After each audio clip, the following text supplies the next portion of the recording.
Hi అండి. Welcome to my channel. This is Srilakshmi. హ్మ్. ఈరోజు నేను తాటికాయతోటి తాటి రొట్టి అండ్ బూర్లు హ్మ్. చేశానండి. హ్మ్. గారెలు కూడా ఏద్దాం అనుకున్నాను గానీ అవ్వలేదండి.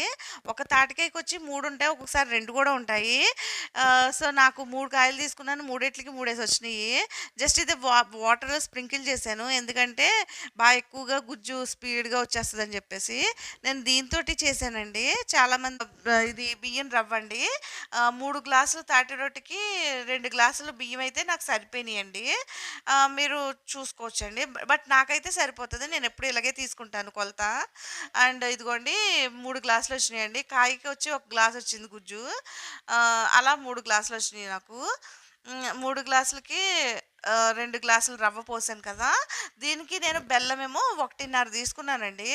అంటే తాటిపండే తియ్యగా ఉంటది కదా! సో, అందుకనేసి బెల్లం నేను 1:30 తీసుకున్నాను. మీకు తీపికి తగ్గట్టుగా అడ్జస్ట్ చేసుకోండి. నాకైతే ఈ తీపైతే సరిపోయింది.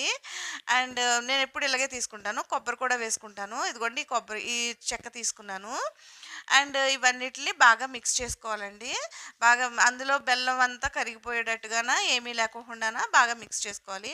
మిక్స్ చేసుకున్నాకన ఒక దళసరి పెనం లాంటిది తీసుకొని దాంట్లో ఆయిలేసి రొట్టెకి ఫస్ట్ వేసేయాలండి. దళసరిగా వేసుకోవాలి. అండ్ రొట్టె వేసేసినాక ఆయిల్ అదిగోండి కొంచెం ఎక్కువే పడుద్ది.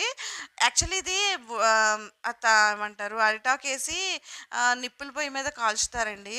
బట్ నాకంత ఫెసిలిటీ లేదు. సో, నేను అలాగా ప్యాన్‌లోనే వేపేసుకుంటున్నాను. అండ్ మిగతా రిమైనింగ్ దాంట్లోన ఇంకా కొంచెం పిండి కలిపి, వరిపిండి కలిపి బూరెలేస్తున్నానండి. అండ్ ఇదే గారెలు కూడా వేయొచ్చు. బట్ నాకు పిల్లోడితోటి అవ్వలేదండి చేయడం. నైట్ అయిపోయింది ఇది చేసేటప్పటికే. సో, ఇదిగోండి ఫైనల్‌గాన తాటి రొట్టి అండ్ బూర్లు. నా వీడియో నచ్చిందనుకుంటున్నాను. లైక్ చేయండి, కామెంట్ చేయండి, సబ్స్క్రైబ్ చేయండి. బాయ్ అండి. Have a good day.